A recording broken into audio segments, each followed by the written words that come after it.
We're Alive is brought to you by Reef Systems, Inc. has been in business for over 25 years. Their clients include such businesses as Quicksilver, Bass Pro Shops, the Hyatt Hotels, and even the Department of Fish and Game. They specialize in custom aquariums from 100 gallons to 20,000 gallons and have traveled all over the United States delivering that service.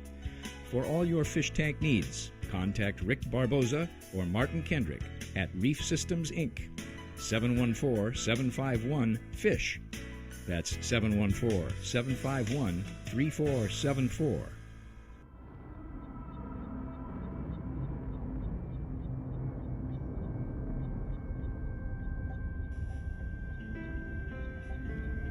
We're Alive, a story of survival.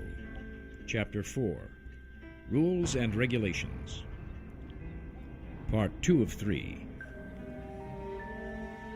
The next day, everything was different. Everyone's attitude had changed overnight. Each department had its own fair share of new recruits, and they each handled them on their own. Riley held meetings with her crew discussing what supplies they needed for short and long term, along with establishing a trade and credit system. The motor pool was busy matching keys with vehicles and starting to modify them. Angel was busy writing down everyone's information and getting an accurate count of who was here in the building. It seemed like everything was falling in line, so I headed to the roof for my fix.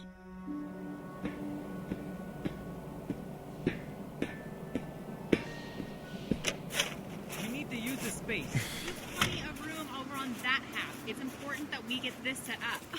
More important than the plants? It's too cramped up here as it is to add anything else. Hold up. Where's the fire?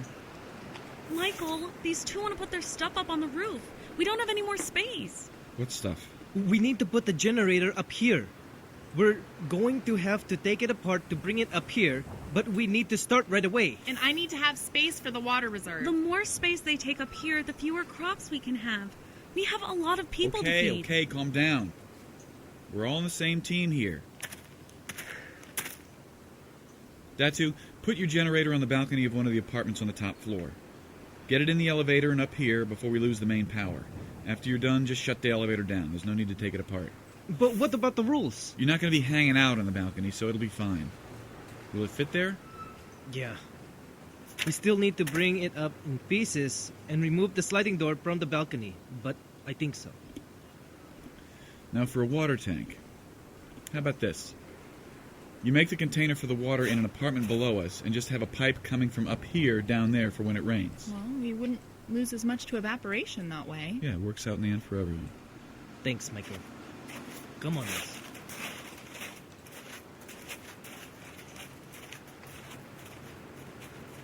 I was trying to tell them there was another way. They wouldn't listen to me. And you say something and it's gospel. Yeah, I'm sorry about that. Tends to happen.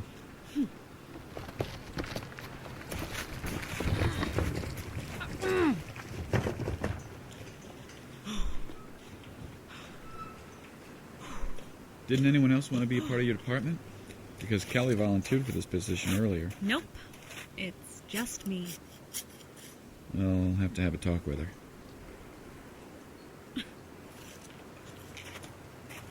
I'm sure I could find at least one other person to help you out.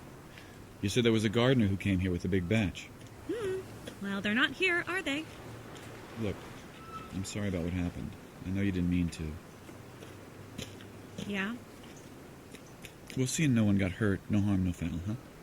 So, why did you really come up here? Well, I came up here to have a smoke, and then I saw you. So I was an afterthought. Thanks. Look, I said I'm sorry for overreacting. You know, I didn't sleep one bit last night. I just laid awake thinking about what could have happened. We were so close to everything ending. I was in that apartment as we counted each bullet, as it was like a countdown until we were all dead. Every time Riley shot, my heart ached more and more. We had no idea that you guys were moments away. And everyone looked at me, knowing what I'd done. It's no wonder nobody volunteered to work with me. I wouldn't want to work with me. I know what that's like. A long time ago, I worked at a checkpoint when I was deployed. Day after day, I would check the same people for weapons. There was a local translator who I had gotten to know really well. One day when I checked him coming in the gate, I wasn't paying attention, and I was giving a quick pat down. Well, he made it by me and started going on his way when another guard saw how poorly I made in my search and decided to check him again. He found a recording device attached to a pace counter. He was going to find out how far our location was from the gate so they could launch mortars on us. I don't think I could ever forget how everyone treated me after that. I couldn't much live with myself either, knowing what could have happened to my unit. But after that, I never let a threat go by again. Did that feeling ever go away? The way you felt about yourself? It did, in time. Guilt's a funny thing. It'll come and go. Yeah? In the end, it was better the way it happened. Had it not happened, I might have gotten complacent to the point where something worse might have made its way through. So you're saying it's a good thing this happened? Maybe there is a bit of it. Oh! My cucumber's ready. Don't sneak up on me there. Surprised to see you out of your apartment. Where are my cucumbers? Bill, I just barely planted these today. It's going to be a long time before You said you'd have them ready for me. Hey. Are you okay? You said you'd have them ready for me. Something's wrong with him, Michael. I let you up on the roof so you could... Hold up, Bill. Stay right there. Why are you pointing that at me? Sandy, are my cucumbers ready? Sandy. I think he means me. He's lost it. Oh my God.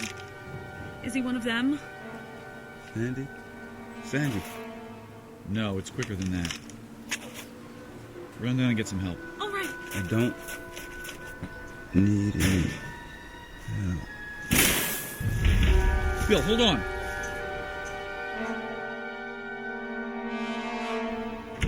Move that shit off the bed. Clear. I don't any help. What's wrong with him? He's covered in sweat. Sandy? Who's Sandy? He started saying Sandy. Come here, Sandy. And I think he thinks I'm Sandy. I think he thinks He it's said me. the same thing on the roof. Now move aside. Oh, he's burning up. I can see that. Now help me get his shirt off. Nothing. Get his pants off. Oh, you do it. Could someone please do it while I hold him down? I'll do it. Ow! We have some dried blood here. Left pant leg. And cut him off. Come on, baby. Do this. He's out again. Oh, man. Bad gash. Got infected. Must be days old. Shit. Riley, do you have any antibiotics in your shop? I have someone already bringing some up. All right. Is he going to be okay? Don't know. Who knows how long he was like this. What do you have left in your medic bag, Saul? Saline bag or two? You want me to hook him up? Yeah, do it. We'll get the pills down him. Is that going to help? It's the only thing I can think of. None of us are doctors or medics. We'll just do the best we can. Okay, he's hooked up. All right, strap him in place, just in case. That's it. Just pills and an IV. That's all we can do for now. I got some more wet towels for him. Thanks, Liz. Here's the pills. Look at that. I mean, his cut isn't even that bad. How could he have gotten like this? Infection. Even a small one can kill you. I'll keep an eye on him. You guys don't have to stay. If his condition changes, let me know. I'll be downstairs in the war room. You know, the place where we all met last night. Sure.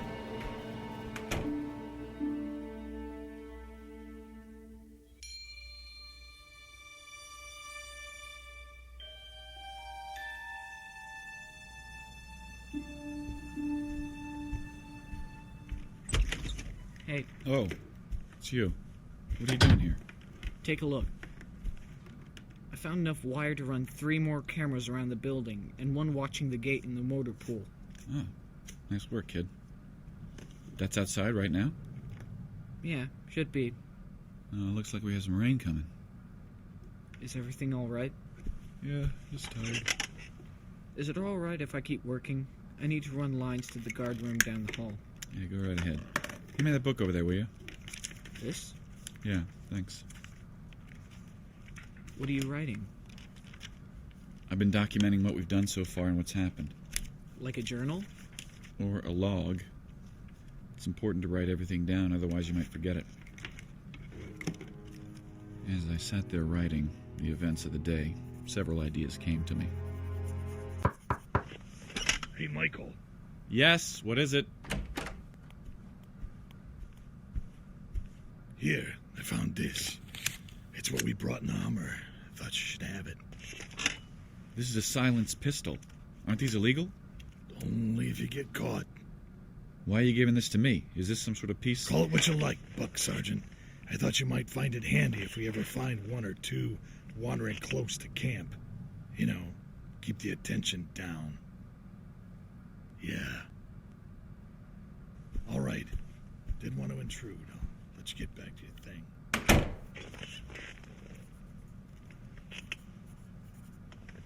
Michael? Yes? I heard from someone else that the zombies have a sixth sense and know where you are at all times. Is that true? No. Well, I doubt it. And don't call them zombies. Well, what should we call them? I don't know. Just not that. Several ideas came to me. Since I was in charge of intel, I should really start asking around what people might have experienced. What about? The monsters? The monsters? Sounds weird. Start asking around what people might have experienced or witnessed when everything happened. There might be a clue or some piece of the puzzle that might help us figure out a better way of killing these things. For every one bullet we have, there could be 100 of them. There must be another way. The creatures? That's kind of original. This kid's starting to get on my nerves. Look! Why do they have to have a name? Is that really necessary? Sorry, I was just trying to help. What do you call them in your book? It's a log and, well, I don't know. Look, call them whatever you want. I'm busy here. There must be another way. From now on, I should require everyone to write their own log of what they experienced as well. Tommy, when did you first see one of those things? The creatures? Yeah, zombies, whatever, those things. Well, it's hard to remember exactly. It happened so fast. I remember sitting at my aunt's house, watching TV when we heard a scream outside. We looked and saw one of them chasing someone down the street. Then we saw a few more coming from the other way. So there was nothing on the news yet about the riot? No. What time did it happen? Around 10, I guess.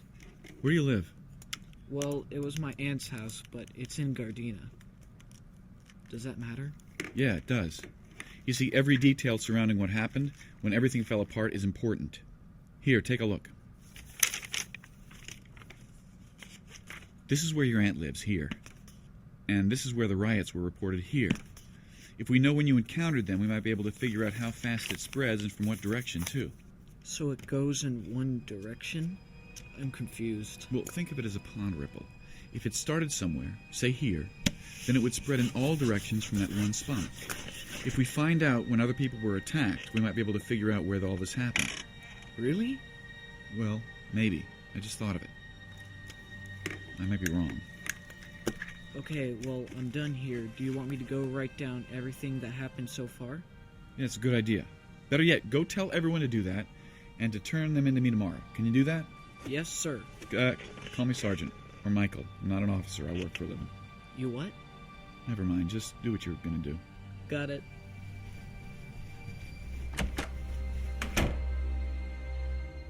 For the first time since we got here, I felt hopeful that there was some way to end this. If it started somewhere, then maybe that place had the key to ending it. Join us again Monday for the next episode of We're Alive.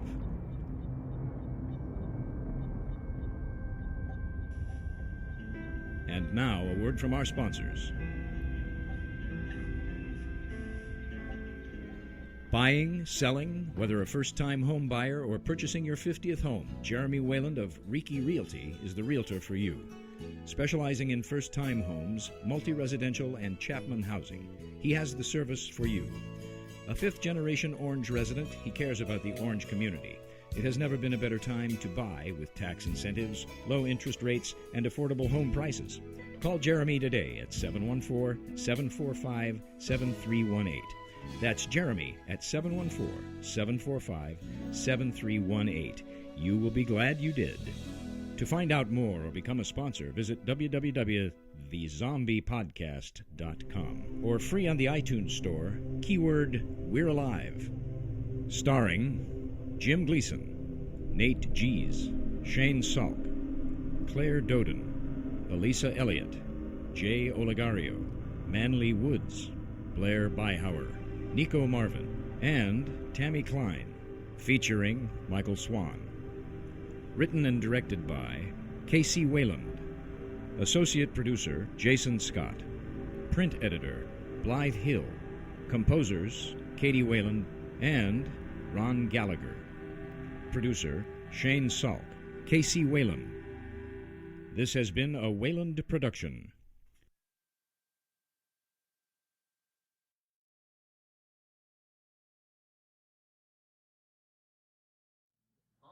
What's up, beautiful people? How's it going? That was a new intro I decided to go with. Beautiful people. I don't know if you're beautiful. Maybe you're not. The beautiful people. I am your host, Tony Rey, and today... Tony Rey. We're going to have a real weird episode, I can already tell. It's going to be super weird. I am joined by James Stebick, my old pal and friend. Hello, Internet. We're Alive universe. Yes, They're like, what episode? Iconic star we'll of We're get Alive. There. We'll get there. We'll get there. Well, I'm just letting them know. And the genius mastermind behind it all, Casey Wayland, in the house. A lot less applause for Casey Wayland. Okay. A lot less applause for Casey Wayland. We've got a lot to get to today. It's going to be an exciting episode, as always. As always, we've got some giveaways today. We've got some fan questions, and also we've got spoilers. So right off the bat, we will be discussing some spoilers. It is now a spoilerific show. So if you don't know what happens, stop watching right now, because I dropped some major bombs last week. I gave them a brief warning, and then I was like, we got spoilers. Sure. And then he just drops off. He drops off all the things. Just boom, boom. We're just gonna. We got spoilers though, Casey. It's happening. We do. It happens. And so if you you've been warned. But we've got some awesome stuff for you guys today. We just heard episode 2, part 3. What was that? What 4-2. You went back in time. I'm sorry. Part 2 of 3 is what I meant to say. Anyway, let's get to who you are. Part 2 of 4, I believe. No, 2 of 3. 2 of 3, yeah. That's what, didn't Chapter 4. Chapter 4, part 2. It doesn't matter. It doesn't matter. We just watched an episode. Doesn't matter what number it was. James! This is a stellar episode so far. I'm really enjoying this. I promise you, it's going to get weirder. Yes. You are here. Now, you play a character everyone knows. Yeah. I've always heard that you're people's favorite character. Oh, I am an iconic character throughout the We're Alive canon. People have got his name tattooed on their arm. Yeah, that's true. You can ask any We're Alive fan. They'll tell you that Jay is really the emotional center of all of We're Alive. He just transcends the medium. It's true. In every way, shape, or form. I originally recorded just hundreds of hours of dialogue for you, Casey, that you just used the tiniest little bit of just the best of. But I didn't want the fans to get overloaded, because That's too true. much of Jay and James is not So a good thing. we could only instead of hours, we handled minutes. Yeah. Yep. But just the best of the best. But those minutes, so good. They are So good. 60 seconds of glory for every minute. So you were a character on We're Alive. We haven't actually met you yet. Yes, I believe I come in farther down the Yeah, down in the the road colony. from We here. meet you in the colony. Yeah, right? not even further than that. Like really? we're talking like, I think he doesn't come in until late season 3. Oh, really? Yeah, I thought late you were on the season 3. season on the. Huh. Okay. Well, I showed Oh, it's 4. in It's season 4. It's 38. Actually, you know what? I will say this much. I know for a fact he's in the 3rd season, but not at his character. Yes, I have like a background role at one point. Yeah, and at then- Fort line Irwin. was? Fort Irwin. I remember it's me and Graham Bechtel. You got both of us backstage at an improv show one night and just asked us to record some background dialogue, and we just kind of went with it. It was chapter 36. Nice. Chapter 36. Yeah. So hey, you guys just you're in zombie apocalypse. You just met up or found other people. All right, just do some dialogue. And hey guys, hey, how's it going? Oh, yeah. Oh, that was for when you actually showed up in 38. But you were a soldier in 36, and that one was at my house.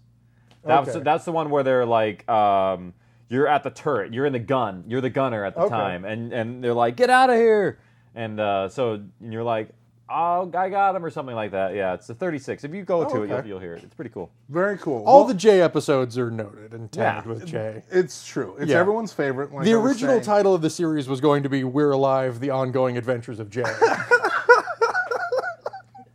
Oh, we kept one letter, the A from We're Alive, That's good. That's good. So if you have any questions for everyone's favorite character, Jay, James Stebick, please send them in. Also, any questions for myself or Casey or Grayson, send them in to the show right now on the YouTube comments. We've got Rolo and Nightcap back there gathering your questions furiously, and we'll be answering them a little bit later on in the show. But first, let's talk about what is it? Jay is, and that's where the chalk broke and went back there. Oh, okay. Well, you got the important part. Yeah. Yeah, your name. Boom. What else is up on that board there? That would be Isaac Bastion. Isaac Bastion? Yeah. Am I missing a reference for We're Alive? You're missing everything. Oh, whatever goes up here sometimes has nothing to do with the show of We're Alive. It has to do with other things. So, out of my notes, I just pull things, characters and background stories and stuff like that, and I put them up here so that people have no context whatsoever of what they are. These background gags. For this is like background gags. Yeah. All these things are very important, but no one knows how they play into anything until much later on. Very cool. It's sort of like a little plant. Hopefully they'll have a payoff. Hopefully I get to this storyline. Oh, he hasn't even been introduced yet. No, these are a lot of concepts and things we haven't even talked about. Because I was I've listened to We're Alive 3 times all the way through, and I cannot remember who that person is. Well, there's more. There's a lot more that I've been developing since We're Alive ended, and this is all part of it. He's like a mad crazy genius. Every week he comes in here, he's like, I've got 5 more new stories. They're all great. It's insane. I love it. It's fun.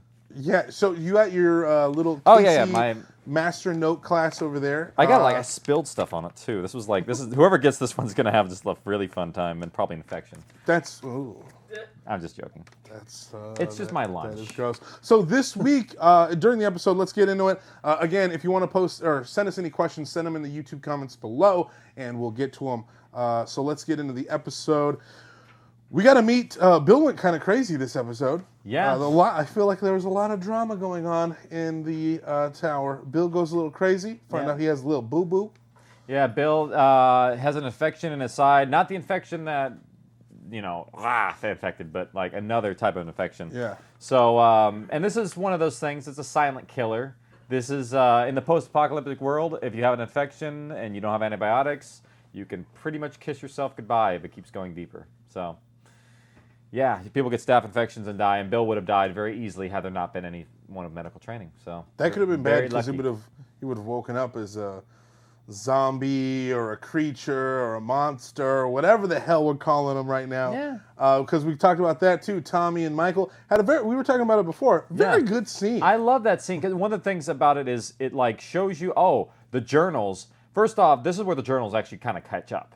Yeah. Because we've noted that the first couple episodes are when Michael is going through and rehashing things, and then now as we're coming into it and they're starting to write down all the journals, we're going to get the other people's perspectives now and things like that. And you also find out that it's sort of written in that first-person narration by the characters kind of thing, and it's fun. It's a different way of showing the background. And they're always so dramatic. I remember one of the things I was most excited about getting a part in the show was having my own journal entry. And that's awesome. I was so excited to be like.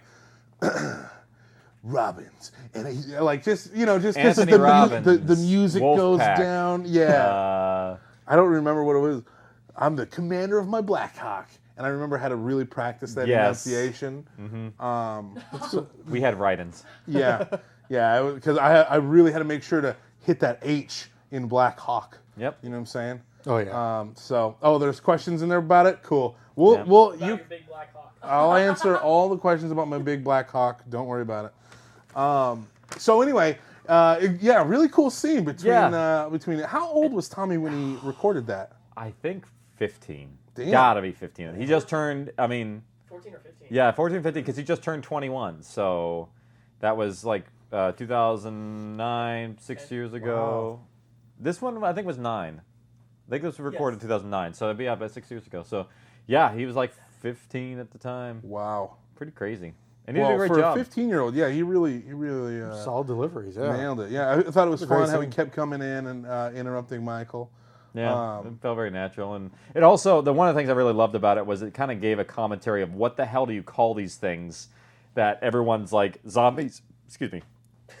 What was it? A little bit came out there. You got that? A little bit came out. You gotta be careful. We got you need to throw up on your notes again? No, that was there's a little zombie knowledge.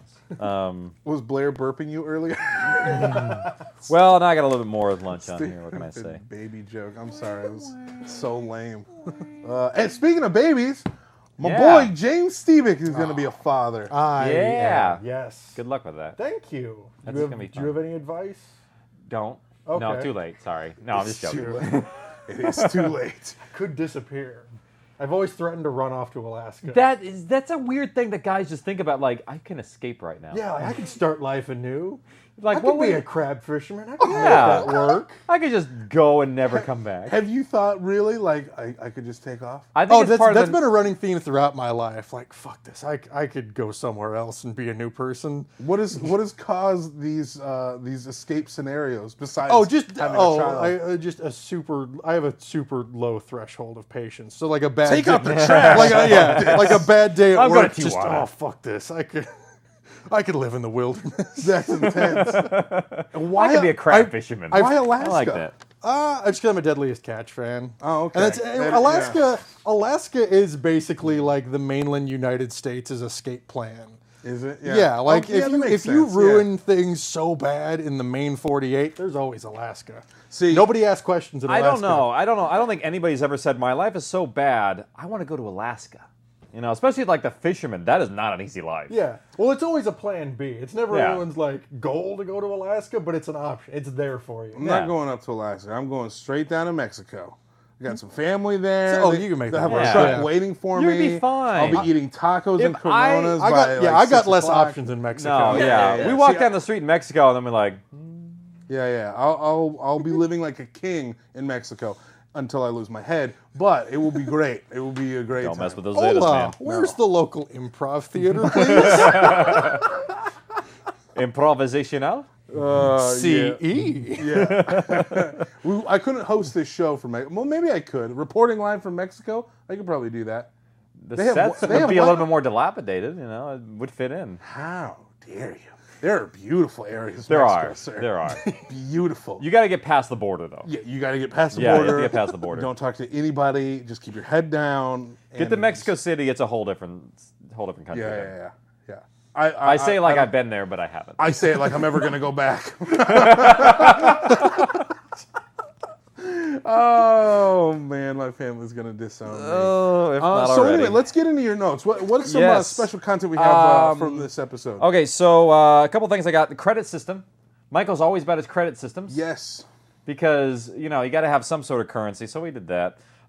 Sustainable food source. So, okay, this is something that I had to figure out for the show was the rate of consumption of food from people and, like, how much the caloric intake is from every person. And did you know the caloric intake is less for a female than it is for a male across the board if they're the same height and weight as a man? Yes. Well, yeah. What do you mean less for women have to eat less calorie intake than a man to stay the same weight. Size man. Exact same size man. Yeah. Same age and everything. Yeah. Yeah, I think I knew that. I think I did. Maybe just. Never mind. I was gonna make a terrible sexist joke, but I felt bad. Nightcat's gonna like give me the. She's giving me the eyes. Nightcat's about to. She's staring me down. I'm just gonna say yes. I knew that. Yeah, and and also the amount of food to grow for that many people, like to be a full-time food supply, is nigh impossible on a rooftop. Impossible. But of course, we don't really talk about it, and they don't really use it as a sustainable food source ever. Thankfully. I was gonna say, Pegs was talking about like, no, I need more room for my crops. And I was like, what the hell? How many crops are we like? What are we doing? You got to like honestly. You got to have a lot of space, right? You got because think of it like. How much space you need for a potato is going to be, a decent amount of size. Yeah. Potatoes are actually one of the best survival crops out there. You just can't plant it by nightshade stuff, otherwise they get diseases. Yeah. And things. I get it. I saw The Martian. There was a thing there. Yeah. He made shit potatoes. Yeah, shit potatoes. Yeah. So potatoes are like one of the. I did not see The Martian. No. You never saw The Martian? I did. See, but I did the nightshade thing wasn't something I remembered. Oh, okay. Potatoes. Yeah. Yeah, potatoes. So potatoes are one of the best ones, but still. For that many people, we're talking like how many people in the tower right now? 20 something? 30, that's what I counted. Yeah, 20 or something. I forget the exact count of this moment here. But yeah, like making food for all those people, impossible. Like it's you need to have a field that's like acres and acres to be able to sustain that much food. Because and constantly replanting. Yeah, and you have to also like have cycles. You have to crop rotation. Yeah, like you can't deplete the soil, and like the amount of water you need is insane for these crops. So the crops on the roof were just not going to happen from day one. Like it's just not going to work out. So they're trying, and that's the best they can do. But really, it's pretty bad. So, okay. Yeah. All right. So moving on. So Michael figures out something over Lizzie over the stuff on the roof. I thought that was weird. I'm sorry. What? Michael figures out, the practical, like, oh, we'll put the generator on the top floor, and he figured that around Lizzie, because Lizzie usually is the one that figures that stuff on her own. So maybe she's a little frazzled right now. Yeah, a lot going on. She's what with the worldwide crisis? No, well, sure, yeah, that could do it. Everyone she's ever known or ever will known is dead. Yeah. Getting all hung up on that. Bad time for those people.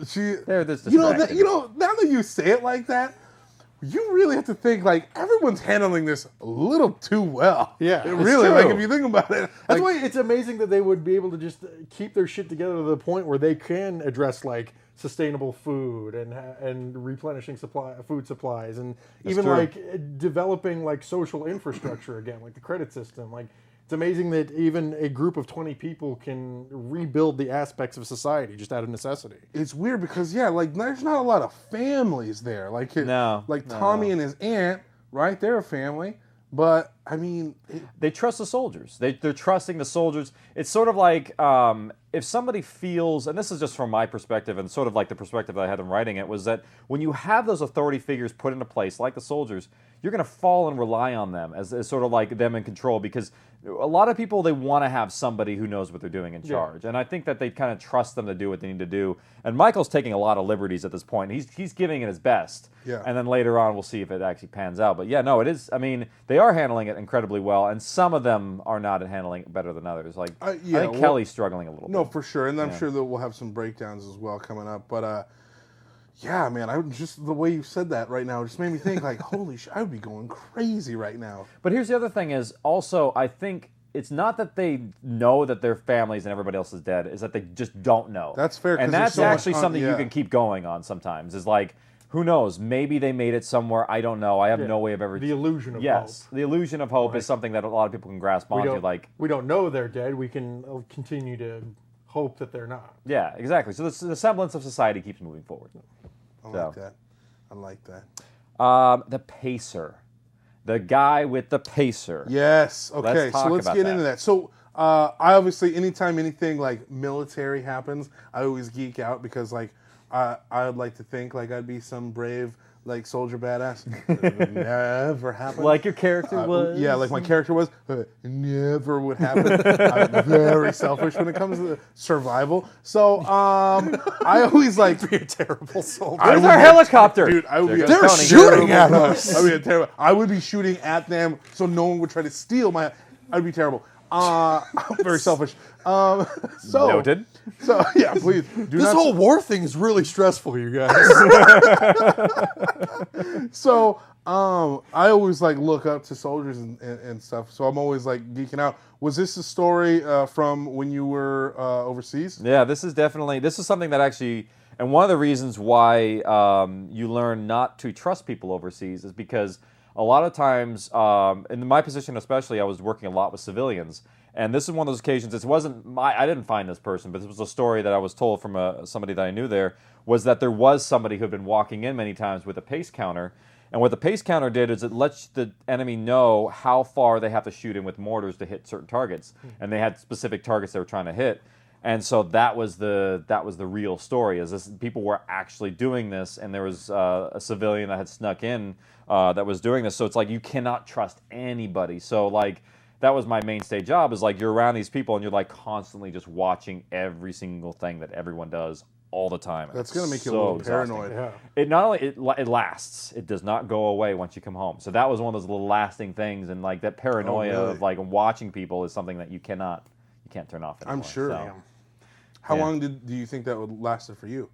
Still does. Really? Oh yeah, I still like if I'm in someplace, I'm already watching for exits. I'm watching people. I'm watching what like if there's a shady character in the atmosphere, I can usually pick them out. Yeah, it's kind of weird, but it's also very helpful sometimes. Yeah, it's kind of cool. Yeah, I'm like Blair. Look out for that guy there. Just stick close to me, and I will have no reason why. Yeah. That person is not trustworthy, but I know for a fact that the way that they're behaving. People behave very blatantly if you know how to look out for something. Like if somebody's like doing something and you watch their hands or something, you can see if someone's doing shady. They're always looking for other people too.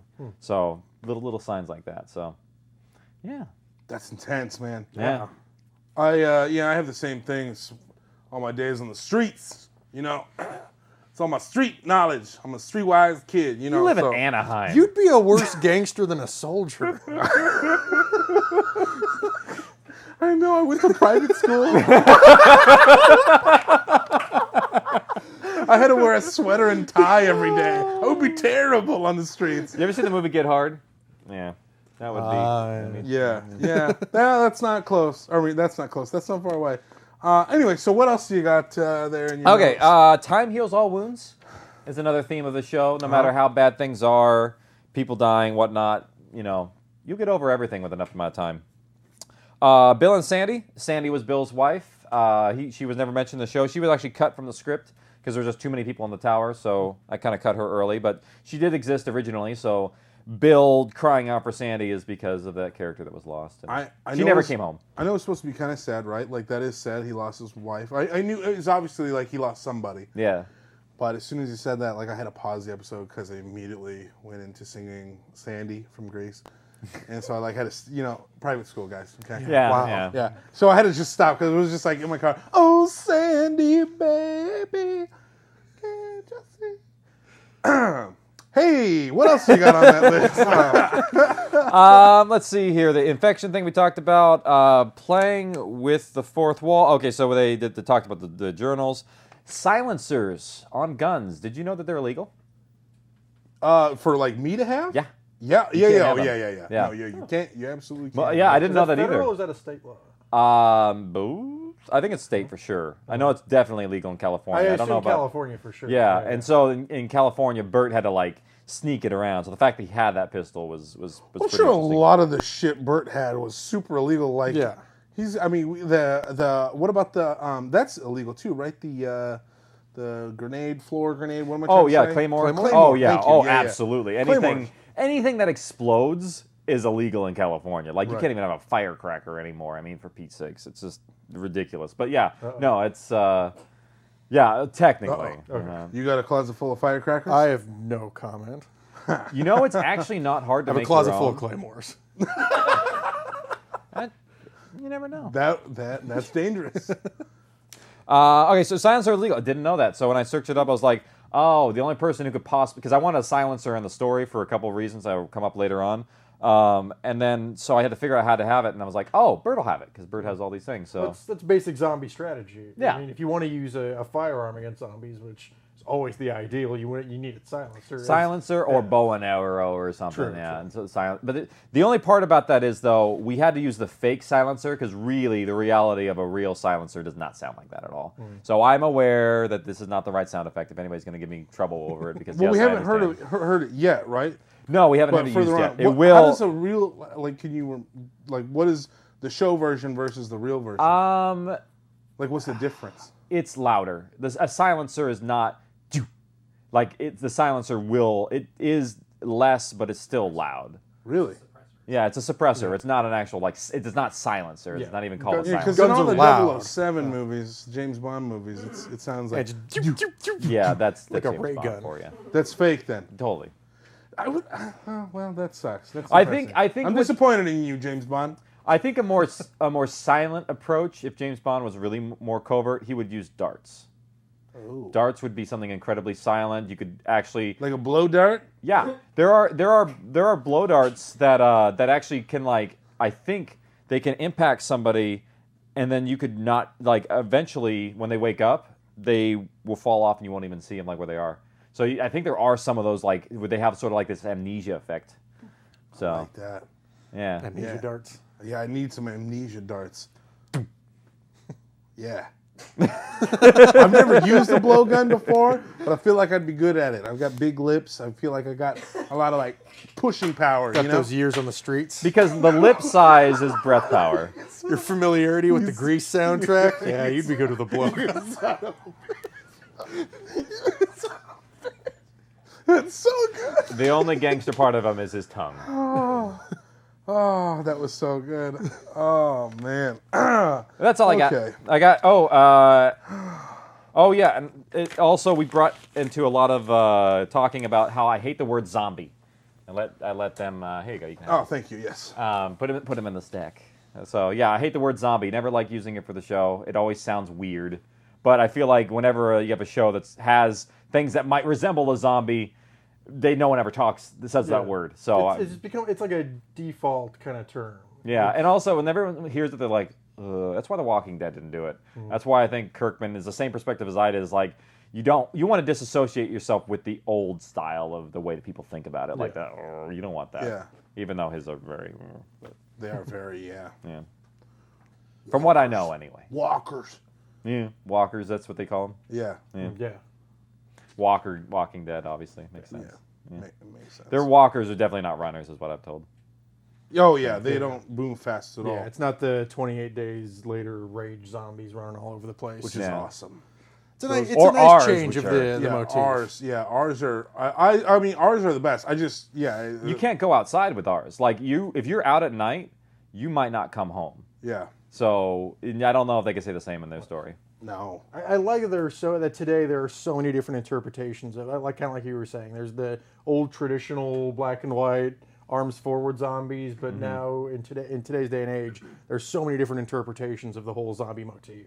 Yeah, and I think all it has to boil down to is the root word of zombie, because the real zombies are like from the Cuban and Haitian, the witch doctor thing. You ever hear about those? And I'm not going to go into them, but anyway, the word zombie itself is basically meaning in a way that you are not in control of your own body. So in a way, that's kind of true and kind of not true in most of these instances. Well, anytime a hot Justin Bieber track comes on, I'll be a zombie because I just can't help myself. I just start dancing.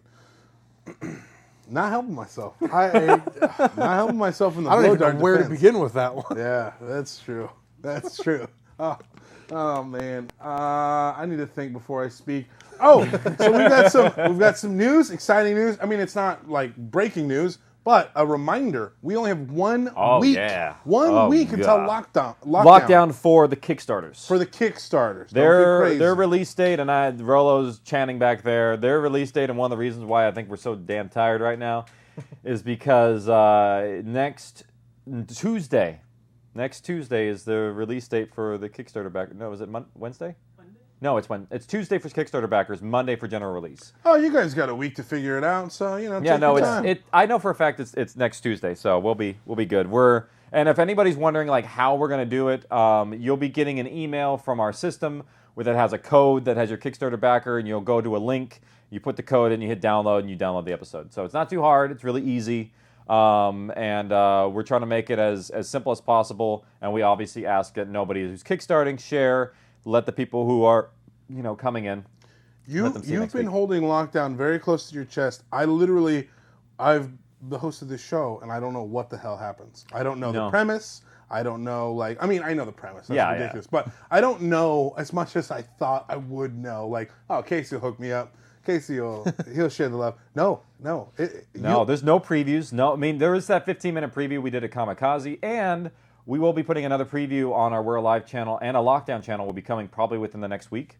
So you'll be able to experience the first 15 minutes as a sort of like a teaser coming in. So hopefully I'll get that up before the end of the week. But yeah, it's just it's a lot of work, and it's not. We're moving along fast with it. We're doing great, and it's we just haven't had an ability to share it really. So you're releasing a new podcast. You haven't released a new podcast since We're Alive. No, right? It's a brand new channel. So what are you most excited about after like all the success you had with We're Alive? What are you most excited about for We're Alive Lockdown? I'm interested to see, because the format of this one's very different. Like I've said, it's like more of a longer form. The episodes are like 45 minutes, whereas these are like 25, 2016. This one was like 16, so not very long at all. So when you get something that's that long, it's a totally different monster. There's more information you're getting. You're spending more time with the characters. You're spending more time in their atmospheres, and you're getting to know them a little bit better. And I feel like it's got a really different feel and approach to it. It's not non-stop action the entire time like I think people might be expecting. There's tons of action in it still, but it's like it's a very different story, and it's kind of fun. It's very, very different than our normal style, and I'm curious to see how people react and respond, because how people respond to this and how big we can get with download numbers and things determines how we can do future more We're Alive stuff. So it's kind of interesting. I don't know. I'm excited, man. I'm excited. Have you heard the first 15 minutes yet? No, not of Lockdown. Yeah, a lot of people haven't yet. It's been either at Kamikaze or on the forum or just kept caught up on things in order to hear it. But even the version that we're going to put on the previews is actually updated compared to what was released before. So people will be able to see it. With the episodes being longer in Lockdown, is it going to follow like a traditional 3-act kind of structure for each episode? It's very different. Okay. Like the act structure, it's basically the original concept was I actually wrote it for three parts, so each one would be 2 hours long, which was just too long. Yeah. So it was broken down into 6. So it's got a very different structure. Okay. It follows an act structure of sort of films in a way, but it's still at the same time very different. And it's also some things are unexpected in terms of pacing. Like we don't have to follow any format or guidelines, and you don't know when stuff is going to happen because we don't have to, there's no cliffhanger coming every 20 minutes that we have to worry about now, which is nice. Yeah. We can spend more time developing the story and building for those bigger events to happen. So that's awesome, man. Oh, I can't wait. Well, yeah, I was just curious. You had an overwhelming amount of success with We're Alive, so this seems like We're Alive 2.0. Like it just seems you're taking all your expertise and all your experience from We're Alive and just bringing it to the next level. I'm excited. Yeah, pickups. We did pickups this time. Never done those before. Like having actors come back in and fixing those little tweakings that we needed to do. Like one line is off, and for audio drama, if a line is off, it can break up an entire scene, and the next scene can not make sense, or there's some confusion that can happen. But with the pickups, we've been able to get everything we want. Yeah, it's been nice. Well, that's awesome. And now, Casey, I hate to break you off, but Grayson is on the side of the camera, just driving me nuts. Like he just stands there and he's like, "Let's slave driver. Let's go, come on." Grayson's just a monster. Do you see? Every guest always agrees with me every time they sit here. They don't know what I go through at home. It's terrible. They don't know. I can't imagine. They don't know that, you think that I'm coming in with 5 stories? It's because I have to come in with 5 stories. It's true. I get to leave after this. Yeah, you guys I know. Have to keep working. I know. With that. That 1 week you came in with 4, you limped for 2 weeks after. I learned my lesson. Mm-hmm. I learned Grayson's my lesson. a beast. So let's get on with it. Now it is time for the guest to give out his plug. Oh, all right. That's the next segment. That is the next segment of this show. And then we're going to be doing fan questions. So James, you were here to talk about Spectacles Improv. Yes, Spectacles Improv Engine. It's a growing improv company based in Fullerton, California. Tony Rey here is part of it as well. You're on the Fly Space Improv team. I am. You're doing your last show this Saturday. Yeah, I am a part of it for one more week. It's sad, but no, I have some... Plug your show. Yes, I will. Yeah, destroy my segment with what it's all still Spectacles Improv. James brought it up, so that's the reason I went there. Yeah, I set you up for that one. Thank you. So I am. I've been a part of the Fly Space Improv team for 5 years. I was one of the first members on the team, and I am actually leaving the team now after 5 years. I Why need are you to. leaving? Why are you leaving? Honestly, it's just to free up some more of my time and to pursue some filmmaking, this filmmaking passion of mine Nice. that I've been into. And so, Ray Pack Films? yeah, Ray Pack Films, yes. If you want to see any of my film projects, raypackfilms.com, check it out. And that's what I'm going to be focusing on anytime I'm not working or here. Improv, I've been doing improv since I was 10 years old. Yeah. So I was like, okay, I've done my fair share. I love it. I'll miss the team, but Yeah. I just can't dedicate the time to it. But Spectacles Improv is by far like such a solid group of improvisers. Yeah. Like Oh, yeah. the people, the community is great. It continues to grow. Like we just had the OC Improv Fest this past weekend. Yeah. I believe it was the 4th annual OC Improv Fest. Yeah, 4th, I think. Yeah. Yeah, and it's been growing and growing every year. More people coming in.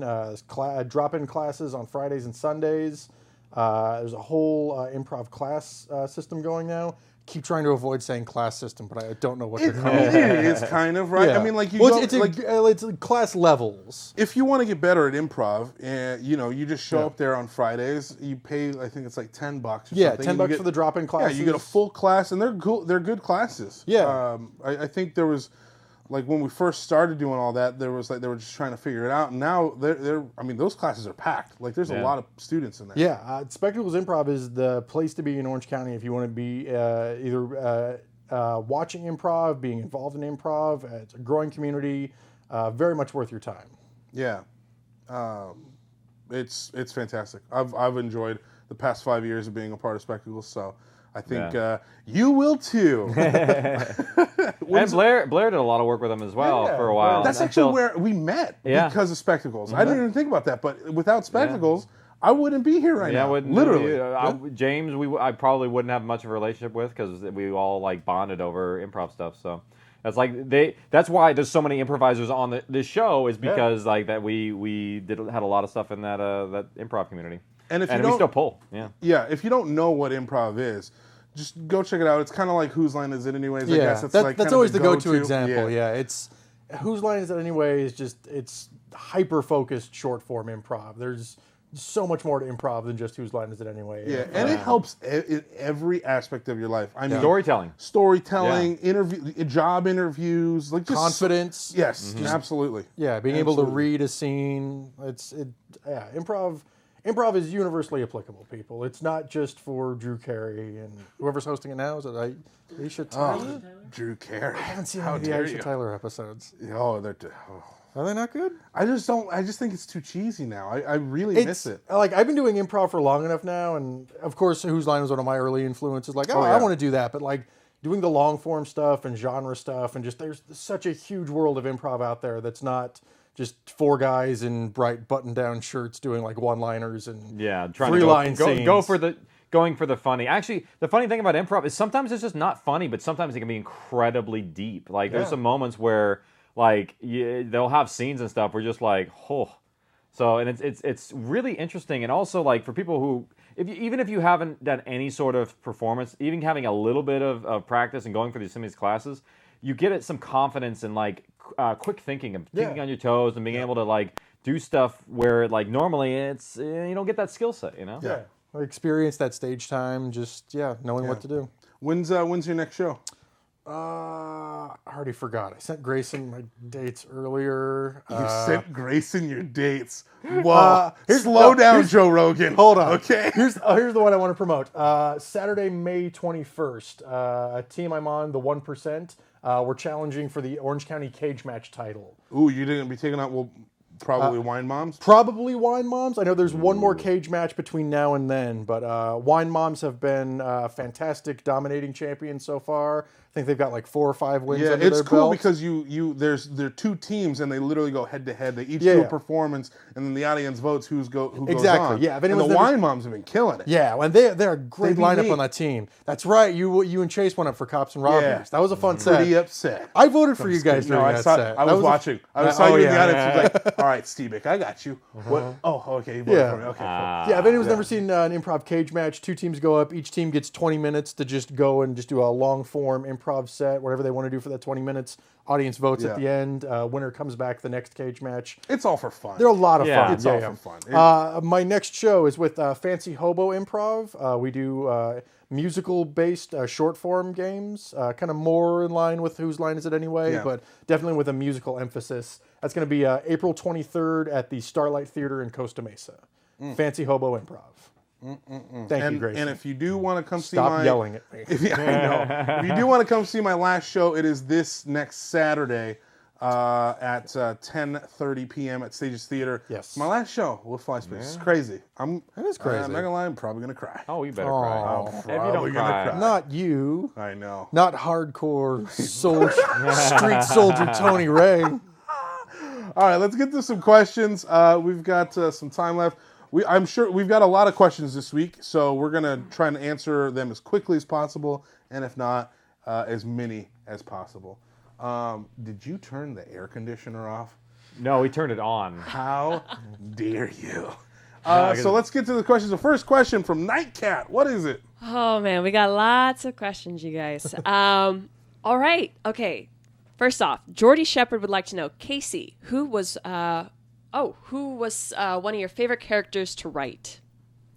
Bert, Puck, Jay. Star of the show. Bert, Puck, and Jay. In reverse order. Dude, Puck is a great character. We haven't talked about Puck at all. Well, that makes sense. He'll come up eventually, but he's one of my favorite characters. We have to get Puck on the show. He's so. I can't wait. Oh no, I he can't will. wait. Yeah, he's so cool. He's gonna be here. He definitely will be here. He's one of my favorite actors to work with. Really great guy. And yeah, like the minute I auditioned him and I heard him speak his voice, I was like, that's exactly what I've been looking for. Yeah. I basically told him he had the role like the minute he opened his mouth, and I was like, oops. Oh well. It's a tap dancing badass. I know. All right, next question, Nightcat. It's not a joke. That's just he's really a badass tap dancer. If you're in Greece and that's your gang you roll with, tap dancing's pretty badass, isn't it? Well, tap dancing and badass are pretty synonymous. So. You know what, you guys? You can say one or the other. I don't like what we're insinuating here. All right, but you know what? That's fine. I'll accept it. I'll accept it. Whatever. Nightcat, hit me with the next question, Casey, please. what was the most difficult part of We're Alive to write? I would say finding how to write audio dramas in the beginning. That was really hard. Like trying to have somebody tell something rather than show it was really weird, and sort of figuring out my own version of the characters I think was difficult. And also not having a lot of time to write it, because we'd be like writing, then editing, then writing, then editing. And what about was there a scene that you found hard writing? Because when the question was asked, I immediately thought that scene where the Maulers were there with Lizzie and in the room. That was actually one of the easiest scenes to write, because what I did was, and we're talking about a scene coming up where Lizzie is put into a precarious situation and is assaulted in a way. Pretty viciously. Yeah, it's pretty viciously, and the way it was portrayed actually, and Saul's reaction of certain events, I would just poured my heart onto the page. And everything that he was saying was everything that I would be feeling in the same situation. Yeah. So that was easy. The harder stuff is the mechanical stuff, like trying to get the exposition of how you go from a scene to a scene, and how do I go from this place to this place, and how do I basically like the transitions between one scene to the next is sometimes difficult of like how to make it go from one to the other and make it make sense and not make it sound weird. Yeah. Because you can only do so many like skips from scene to scene. Yeah. Well, it's tougher in an audio format too, because with movies and visual media, you just kind of fade out, fade in. Yeah. Yeah, you get nothing. You get a lot of options. Audio. Yeah. Yeah, it's like audio, just like, all right, scene over, next thing. Yeah, you can do music bridges, you can do an audio fade, you can do some special effects, dips up and dips down, but really going from scene to scene was the difficult part, and how you make that interesting. Yeah. Okay. Next question, Nightcat. Sure. Koi Moon would like to know, Casey, were there any zombie types you weren't able to include in the series? Yes. Okay. Next question. Okay, Michael B would like to know, why did Angel pretend to not know Datu in Chapter 1? He didn't want to make an issue of it, that like this was his girlfriend's apartment. He was trying to like just play it off, like no, you didn't. I'm just. Basically, he knew what he was getting into, and he didn't want to like get emotional or say anything about it. And obviously, that didn't happen. And it was something that I at the time I wrote in, and I was like, okay, it makes sense to me. But in hindsight, I'm kind of like, that's not as great as I should have chosen. So it's something that's in there that what I originally thought was going to work, but it kind of was. Right. It's not that great. It's kind of a little bit of a mistake. But my thinking at the time wasn't wrong. But my thinking backwards, I'm like, that wasn't as good as it could have been. All right. What else we got? Tony, this is a question for you. Oh, snaps. What's your favorite Grease song? Favorite is it Beauty School Dropout? No, it's not Beauty School Dropout. It would probably be Summer Nights. I love Summer Nights. That's a good one. And my favorite musical would be Ragtime. James? Wow. Hey, man. Ragtime, really? Ragtime, it's fantastic. If I'd had 100 guesses, I don't think I would have ever gotten to Ragtime. Really? Really? Yeah. Yeah. Okay. What about you, James?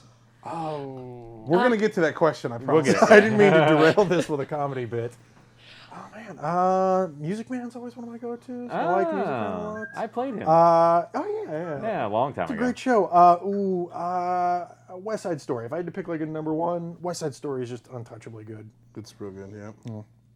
Casey? I would have to say Last 5 Years is the musical. Oh, yeah. My absolute favorite. And I do like Phantom of the Opera. There's a song in it. I can't remember the name of it. It was The Phantom of the Opera? Yeah, no, it was like No More Talk of Darkness. Music of the Night. That's it, Music of the Night, yeah. So that's Sweet. That's one of them. Yeah. Very cool. Okay, and now to the real question that we totally skipped to have a quick musical theater moment. Tony, John Monin would like to know, do you still want Black Hawk? I want Black Hawk every day. Because they're really good helicopters. I want to ride a Black Hawk with diesel. I want to just grab on with to propellers, a Black Hawk with the rudder, the throbbing power of a Black Hawk, pushing forward on the control stick. That's right. That's right. Let me tell you, when the shit goes down, I'll leave you behind. I'll be inside my Black Hawk. Going off into the distance, leaving all his friends behind because Tony doesn't give a fuck about them. Yep. No, guys, don't worry. Black Hawks are huge. You can all fit inside my Black Hawk. It's totally fine. Girthy. You know what I mean? You know, see what I did there? We're going to get pulled off YouTube. The president of YouTube will hear about this. They said what? Mr. Entendre. The president of YouTube. Pull their YouTube license. This isn't why I founded this. Oh, what God. if it's Mr. YouTube? That's just his name. Oh, man. See, this is why you guys got to go to the Spectacles Improv Show because James is hilarious. Okay, next question, Cat. Do you guys remember the political candidate D's Nuts? Yes. Okay, I think his grandfather is watching because YouTube user Vintage Nuts would like to know. Vintage Nuts. Vintage Nuts. Did any of you enjoy watching the zombies in World War Z book or the movie? Didn't read it, didn't see it. Oh, love the book. World War Z is a book, fantastic.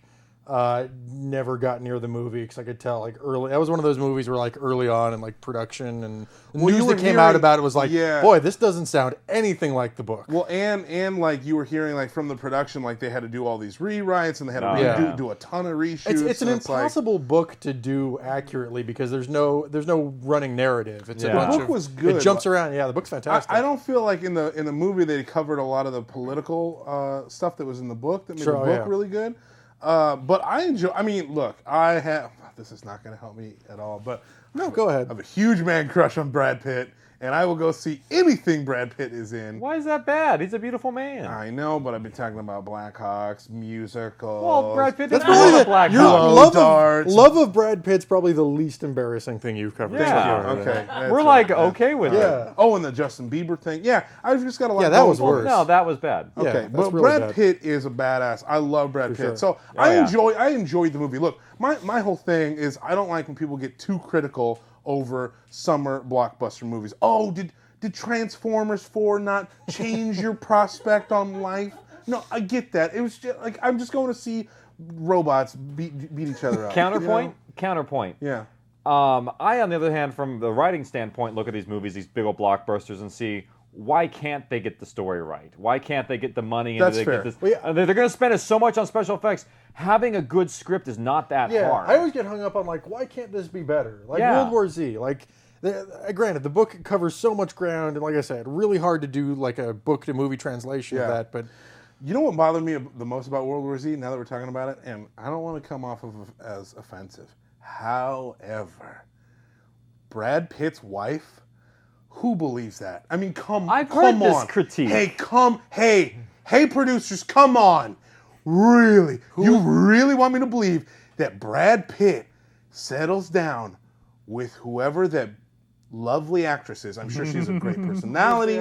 I'm sure she's fantastic. I don't know. But come on. I got to look it up, though. Sorry, actress from World War Z. Who none apparently, of us know, not Brad Pitt. Not Brad Pitt. She's not a lady, looks are everything she's to Tony. Not Brad. I'm just saying.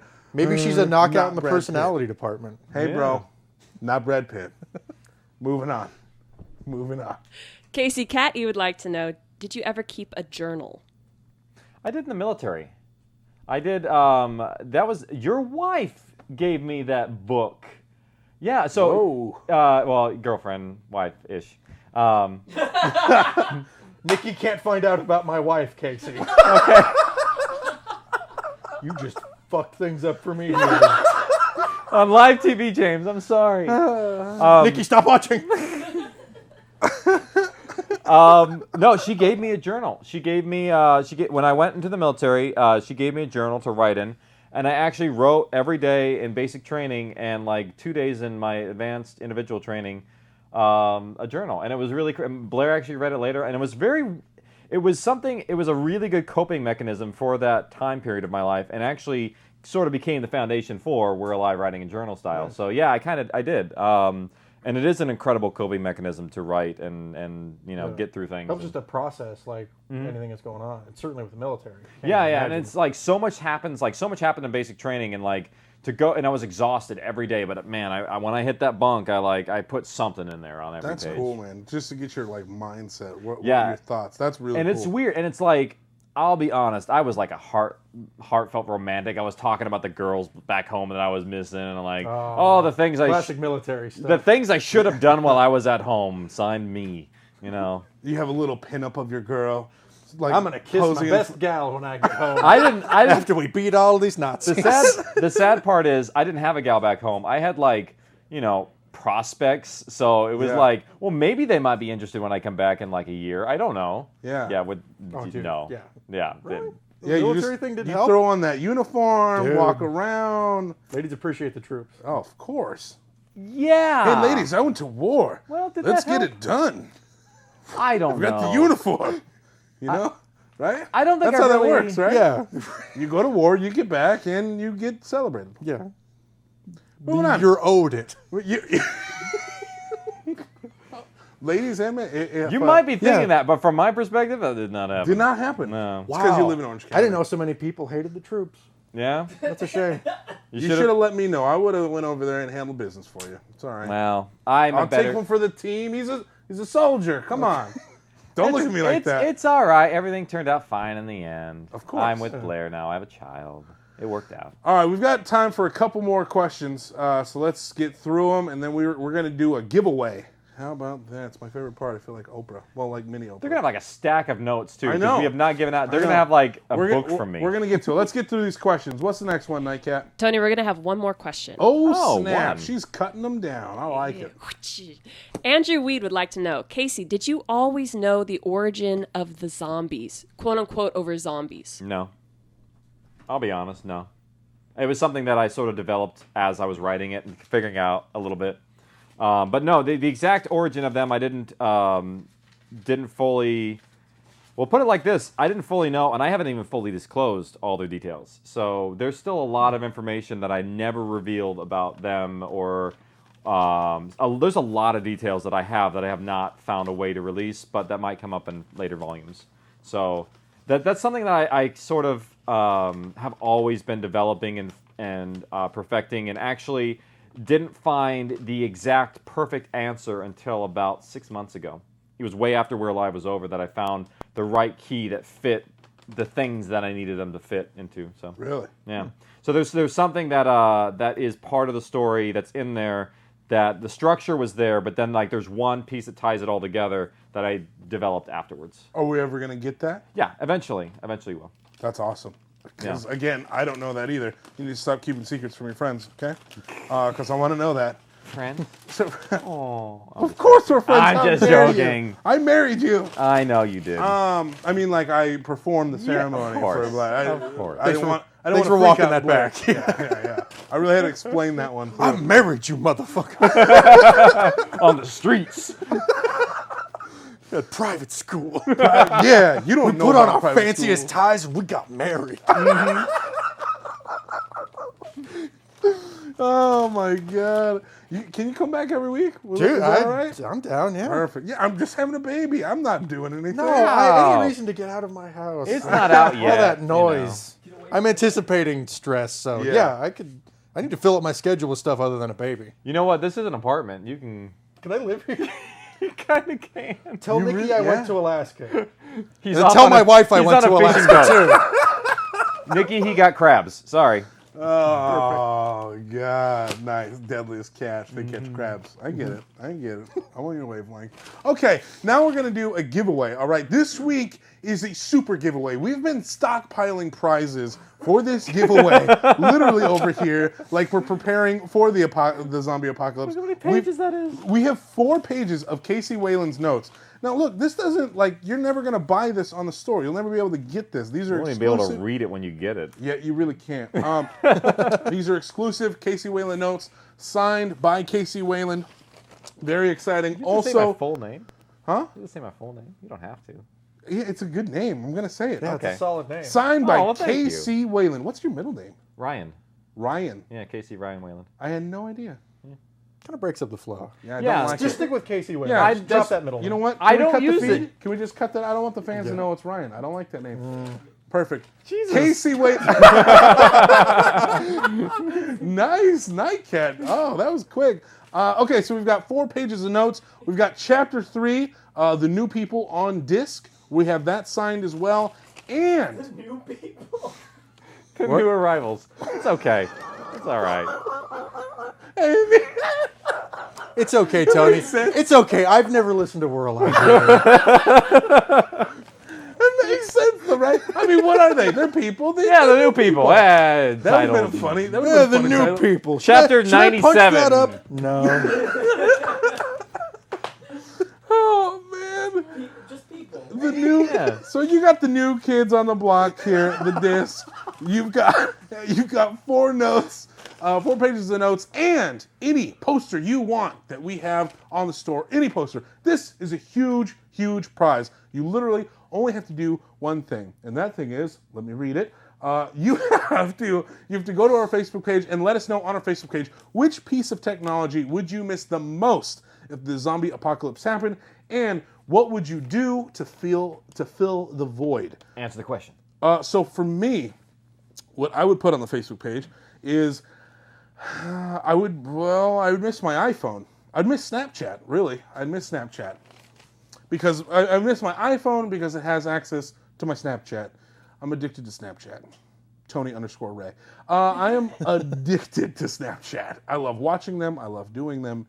Snapchat. And to fill the void, I don't know, I would talk to my wife. Ugh. Oh, no. Why do that? We're all not going to be able to go home tonight. I know. All right, what's yours? What piece of technology would you miss? Just like a singular piece? I feel like mine, I don't know. Mine would be like widespread. Like just the idea of like the internet in general, like connectivity to other people. I don't know. Mine was going to be Google. Okay. Just Google. Like, literally, if you didn't have Google, you wouldn't be able to learn. I wouldn't be able to do much, really. People would find out how dumb I am. Yeah. It'd be terrible. You'd have to, like, go to a library and get books and then, like, have a hard copy. And, like, okay, so say, for instance, you want to Google how to plant plants or something. Go to a library and try to find a book about that. Yeah, That's true. Okay. It's like... It sucks. how are you going to find it? All the computerized systems. There's no cards anymore. Yeah. Like you would basically be wandering the halls trying to find stuff. So I envy my younger cousins that have no idea what like a library is. Like they never had to do that. They never had to go to the dial-up library. internet, like all that shit. Oh, it was terrible. Oh, dial-up porn. Oh, forget about it. Oh, look at these pixelated video. The video was not a thing. There was no such thing. We all remember the scrambled channels, right? Yes. We're all the scrambled channels where all of a sudden it's like a squiggle boob. Yeah. It's like, oh, you really got to focus for just like a little bit of nudity. But at that point, you can just draw it on a page and be like, okay, that probably does. I get more out of this than what's on the screen. I'll just make my own pornography at this point. And then they evolved, and it was like this big and like 320 by 240 videos. And this show, I promised you at the very beginning that it was going to get a lot weirder. And we have officially reached make your own porn. We're talking about the internet history. And that's true. That's true. If you talk about the history of internet, you cannot exclude porn because porn is basically how the internet that was founded. It's how it started. There's no way you can ever debate that because it's actually true. It is 1% of the internet today. The other 99% is everything else. That's staggering. Now it's at 99%, but back then, like... Oh, sure. Yeah, that was that's how the internet got started. People were like, oh, I can do this in private now? Okay. Oh, I guess I could read news stories about what's going on around the world. Oh, pornography machine? Yeah, let's invest in this. Yeah. I don't have to rent my pornography? That was embarrassing. Well, the nerds developed it, you know? They knew what they were doing. All right. So if you would like to win all of this bundle, this pirate's booty of treasures? What is that? That's kind of that's repetitive. Pirate's booty implies treasure. Yeah. Okay. Well, if you'd like, unless to you're win on the streets, pirate's booties are different. I see the hashtag, Grayson. Just chill the hell out. This guy is writing, underlining, and tapping a board. I get it. Hashtag. Oh wait, do you mean include the hashtag that we include every week? Grayson, it's driving me crazy. You guys are going to get it. Tell you, man. Just keep rolling. It's safer for us. I'm just going to run out of here when this is done. He is a menace. It's going to be a bloodbath. All right, so listen. If you would like to win this treasure trove of goodies, the 4 pages, the disc, and any poster you want, all you have to do is go to a Facebook page right now or anytime in the next week. Go to our Facebook page and let us know what is the piece of technology you would miss the most and what would you fill that void with, and make sure to hashtag Apartment2C. APT2C. Make sure to hashtag it so we can search for it. Just leave us a comment, and you are automatically entered to win. Super cool, and we'll be sending you these goodies next week. We'll be announcing the winner next week. Very cool stuff. And next week, when we're here, the Kickstarters will have Lockdown already listened to. Comes out, what are we thinking, 9 a.m.? 9 a.m., our normal release time for We're Alive. So our emails will start rolling out about 9 a.m. next Tuesday. Yeah. I'm nervous as hell. I bet, man. Oh, it's going to be great. I hope. It's like, yeah. And next week we have on Nico Marvin, who played Tommy. Tommy has been in the past couple episodes, so he'll be here next week. And it is with sadness and regret, an absolute apology that I have to admit to you tonight. I will not be here next week, and you will unfortunately have to sit through the reign of terror that is Grayson Stone. He's going to be the host again. I know. Casey, hold it together, man. I just want to throw my mic down and walk away. So do I. You know what? I'm sure everyone watching at home probably just set their laptops on fire. But it is what it is, people. I never want to use my computer again. We're going to have to get through another one. Grayson will be here, and he is going to do his best. And I'm unfortunately out of town next week for a work obligation. I'll be in Seattle, but I will be watching, Grayson. I will be watching when you sit in this chair of justice and ruin it with your looks and your devious ways. I'll never be able to get the stench out of this chair. Anyway, it is what it is. That's why we get diapers. I know, that's true. No, I love Grayson. He's going to do a great job. So Grayson will be your host next week, and we will have Tommy on. It's going to be a great show. I'm actually really bummed because Tommy, he just turned 21. Yeah. So you guys have to take a shot for me or something. Oh. Okay. You know? Sure. I We mean, have the we have kid turned alcohol now. We 21, can yeah. take alcohol now. Oh yeah, I you have got this a tiny little- bottle of scotch that I demanded beforehand and have yet to drink. We're still going. Hold Peer on. pressure. Take this before we drive. So peer pressure. It works. Cheers. Hey, thank you so much for coming on, and for taking a shot of Black Thank Label. you so much for having me. Ooh, that's good stuff. It's good, Black Label. It's better than whiskey. Well, slow down. I love whiskey. yeah, that's not for me.